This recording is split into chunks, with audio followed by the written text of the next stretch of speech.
Gracias, Vika. Y sí, vamos a aprender náhuatl. Recuerden que todo este tiempo hemos ido poco a poco aprendiendo diferentes palabras, adjetivos, colores, días de la semana, etcétera. Hoy vamos a conocer la historia de un río muy especial, pero presento a mi querido Uriel Cruz y le damos la bienvenida. Uriel, ¿cómo estás? Hola Gaby, muy bien, muy contento. Pues una vez más acompañando aquí a todos nuestros amigos. Qué gusto que nos acompañes. Muchas gracias. Pues justamente el día de hoy vamos a hablar sobre Chignautla, esta comunidad ubicada en la Sierra Norte del estado de Puebla, muy colindante con Tezuitlán, ¿no? Entonces, esta comunidad cuenta con un río que se llama así, se conoce así, el río de Chignautla. Vamos a ver en un momento la imagen y vamos a ver su glifo. Recuerda que, como decías, hemos visto algunas palabras, sustantivos, verbos, y lo importante aquí es generar en la gente pues la curiosidad por aprender el náhuatl, y una herramienta básica y muy didáctica pues son los glifos. Entonces, en un momento vamos a ver esto. El río de Chignautla se compone de las raíces nahuas, Chignahui, que es 9, Atl, que es agua, y Tlán, que es abundante. Entonces, Chignautla nosotros podremos traducirlo como las 9 aguas abundantes, ¿no? Y ahí tenemos el glifo. Tú puedes ver 9 puntitos, que como en la numeración en náhuatl se representaba por puntos. Ahí vemos 9 puntos, vemos el río. Y si te acuerdas, en la última participación, la última colaboración que hicimos, están ahí unos dientecitos abajo. Ajá. Es la encía y los dientes. Recuerda que los dientes en realidad no es diente en sí, sino la abundancia. Entonces, ya aglutinando estas raíces tenemos Chignautla. Hay una leyenda, ¿no?, sobre que dice diferentes ríos que hay en las comunidades y de los cuales se formaban estos ríos y que llevaban unas cuevas, en las cuevas donde surgía la vida y todo esto. Bueno, eso es parte de la leyenda, y bueno, recientes investigaciones han encontrado otros pueblos, por ejemplo en el Estado de México, que también tienen el mismo nombre. Entonces, muy posiblemente se refiere a esto. Bien, aquí estamos viendo un pequeño video que nos envía uno de los colaboradores.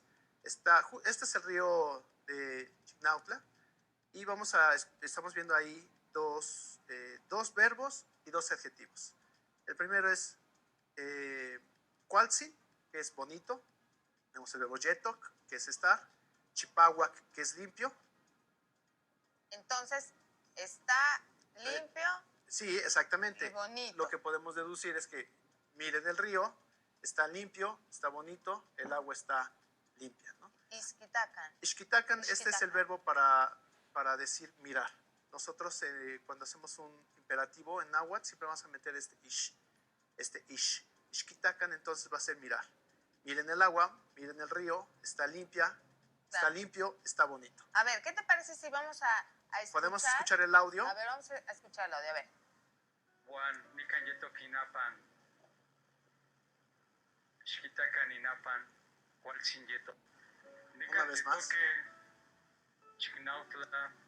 Cualchin yeto kinat. Yeto chipahuac. Juan, nikan yeto kinapan.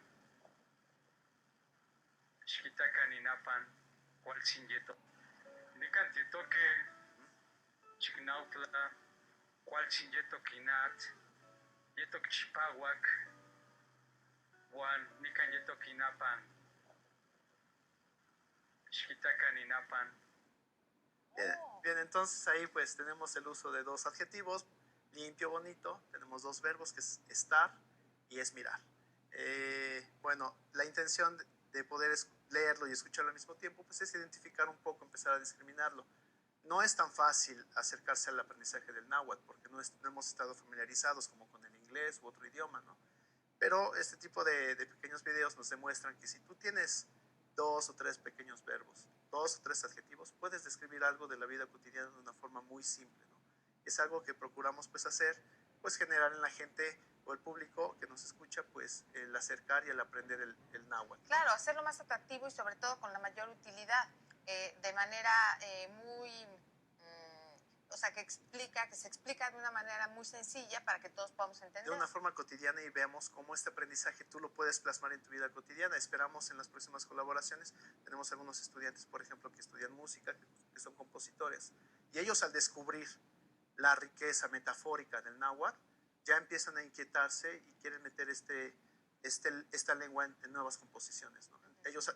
Tenemos un estudiante, por ejemplo, en particular que hace composiciones en inglés, en francés, que empezó a estudiar el náhuatl y ahora está haciendo música, está componiendo, pero ahora con el náhuatl, ¿no? Porque es una lengua metafórica que te da muchas imágenes y mucha oportunidad de plasmar algo que no podemos decirlo con palabras como lo que nosotros estamos acostumbrados. Y bueno, esto tiene mucho que ver también con la cuestión que decías de la composición, ¿no? Y veo los rasgos de siempre tomar mucho en cuenta la naturaleza. Sí, siempre ¿no? se toma en cuenta. Sí, recordemos, por ejemplo, en alguna emisión anterior veíamos que, por ejemplo, el cielo para los antiguos prehispánicos no era azul, sino era el turquesa, ¿no? Tú a un niño actualmente le dices, dibuja, pinta el cielo y lo va a pintar azul. Anteriormente era el turquesa, que era la combinación del cielo con el agua. Entonces, esta mezcla sí es turquesa. Ellos siempre estaban tomando en cuenta la riqueza de la naturaleza. Exactamente, y en pantalla apareciendo todos los datos de estas clases de náhuatl. Pueden contactar al maestro Uriel Cruz y hay también más profesorado. Muchísimas gracias, Uriel. Muchas gracias a ustedes y esperamos sus llamadas. Muchas gracias. Muchas que gracias. tengas muy buen día y nos vamos ahora del otro lado del estudio. ¿Qué nos tienen por ahí?